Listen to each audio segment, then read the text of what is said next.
Hi all, welcome to the second episode of my game Devlog. So I thought a bit about the name of the game and decided to go with the name Continuance of Nature. So one of the first things I did was adding plant material that supports textures. Doing this was super easy and I managed to get it working in like an hour or two. Really? No.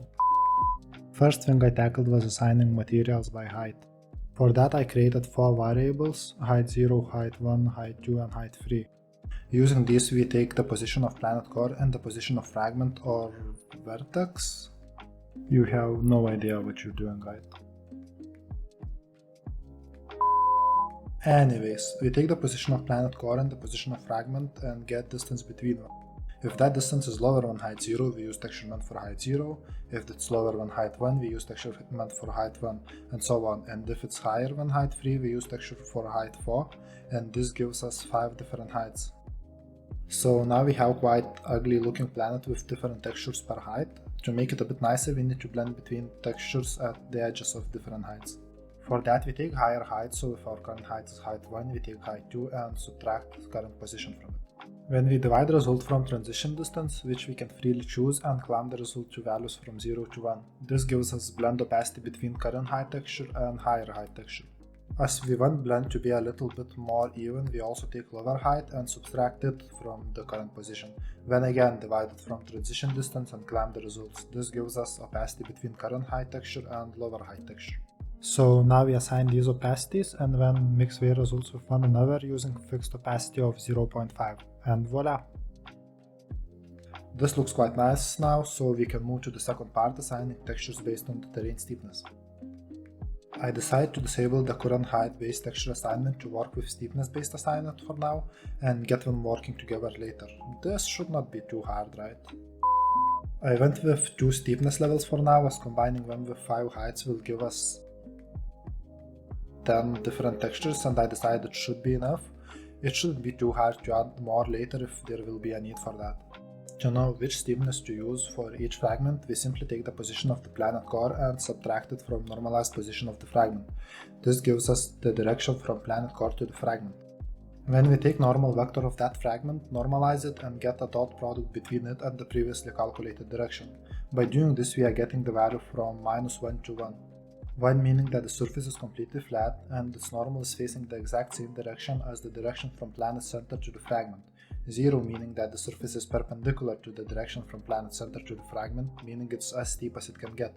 And -1 meaning that the surface is facing completely opposite direction than the direction from planet core to the fragment. Knowing this, we can simply select flat surface texture if the steepness value is above some threshold and steep surface texture if it's below that threshold. This gets the job done, but again it's quite ugly with all those sharp transitions, so we want to add some smoothness. That was horrible, you should re-record this.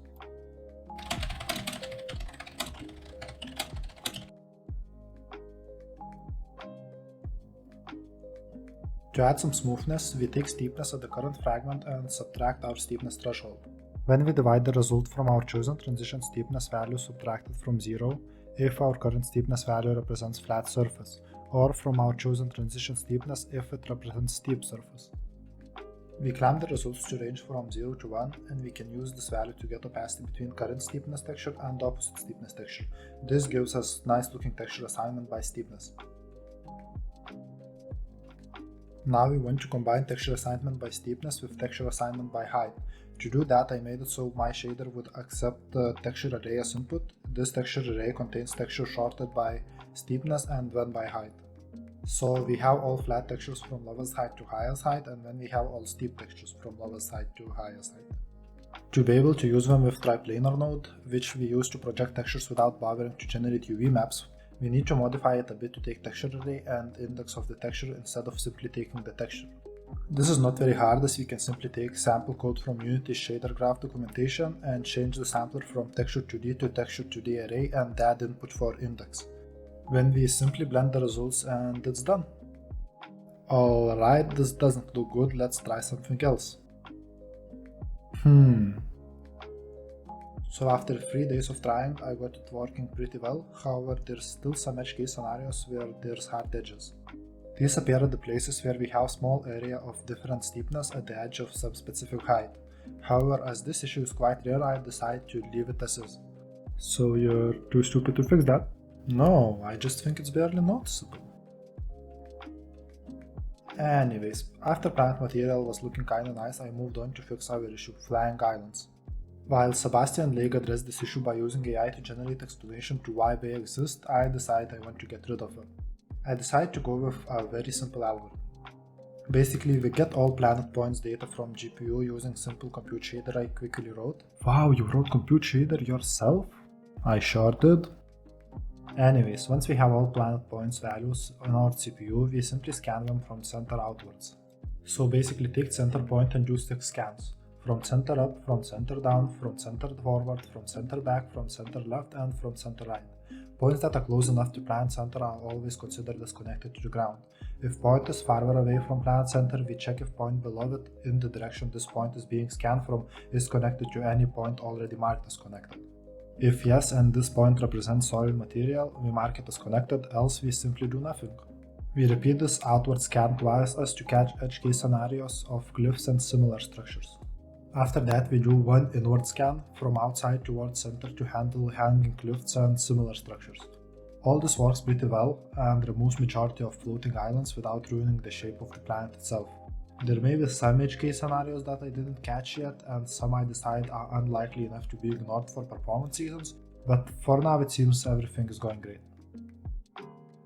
I spent quite some time optimizing this and managed to reach an execution time of 1.2 seconds per planet while testing planet with around 5.5 million points. When I flatten floating islands removal method, do not call other methods in loop and instead have 8 copies of basically the same code. This made code way harder to maintain, however it shaved 0.5 seconds from execution time, bringing us to 0.7 seconds per planet, so I decided it was a worthy sacrifice, especially as I will be able to just move that code back to methods if I decide to refactor something and then flatten it again once done. While 0.7 seconds per planet doesn't sound that bad, I want to be able to remove floating islands while the game is running. This is important because when you let players to dig wherever they want, they will create floating islands. While big floating islands just ruin realism, and that's okay in most scenarios as I'm not aiming at very realistic gameplay, while playing Astroneer I noticed that small floating bits are way more annoying. They are harder to dig, and because we also have colliders on them, they can get your vehicle stuck if you fail to notice them. When you have to exit the vehicle, find that small point of dirt and dig it out to get your vehicle unstuck. So first thing to achieve runtime performance was of course making floating islands removal method to run on a background thread. This of course helped quite a bit, however, as I mentioned in my previous video, one annoying thing about Unity is that you can't call Unity's API from background thread. That means that dispatching compute shader to get points from GPU and then write them back must be done on the main thread, as well as chunk smash regeneration. These are quite performance intensive tasks, so now instead of one very long stutter when floating islands are being removed, I had 2 short ones.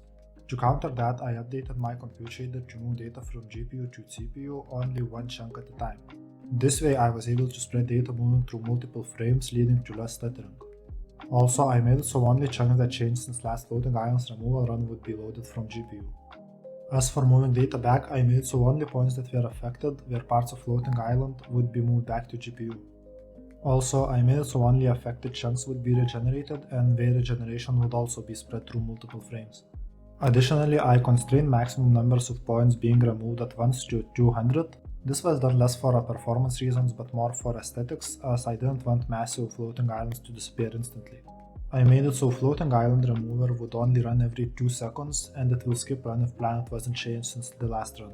After all these optimizations, I still have small stuttering while loading data and generating chunks, but it's barely noticeable, and as I have no idea how to optimize it further, I decided to consider it as done for now. Yet this seems as one of those things I will have to come back to later if I get any new ideas. One idea I have is trying to move data to GPU without using Unity's API, but that will require some further research and making sure it would work on different GPUs, so for now let's consider it a future me problem. If you have any other optimization ideas, please feel free to share. Wow, we are now asking all 5 people who watches our devlogs to solve our problems? This is a new low for us. Originally I planned to end this video here, but I decided that I want to show something nice, so let's talk about atmosphere. In last video I wanted to borrow atmosphere implementation from Sabastian Lague terraforming project. However, I had no idea how to make it work in URP. Turns out it wasn't that hard. I just needed to replace graphics breadcall in onRenderImage method with scriptable render future and scriptable render pass, and I got it working. Just that simple? Well, it took me a couple days to figure this out, and it wasn't working at first, but I don't remember how I fixed it then, so yeah, simple as that. Once I could actually see the atmosphere on the screen, other issues were way easier to solve. First, I bound the atmosphere position to the planet position, as previously it was rendered at 0 coordinates all the time. Then I had to get rid of weird, very strong glowing that appeared when looking at the planet from a higher distance. Turned out it was caused by multiple cameras rendering atmosphere, as I added atmosphere render future to the default renderer. To solve this, I simply created a renderer for the camera rendering planets and added render future to it.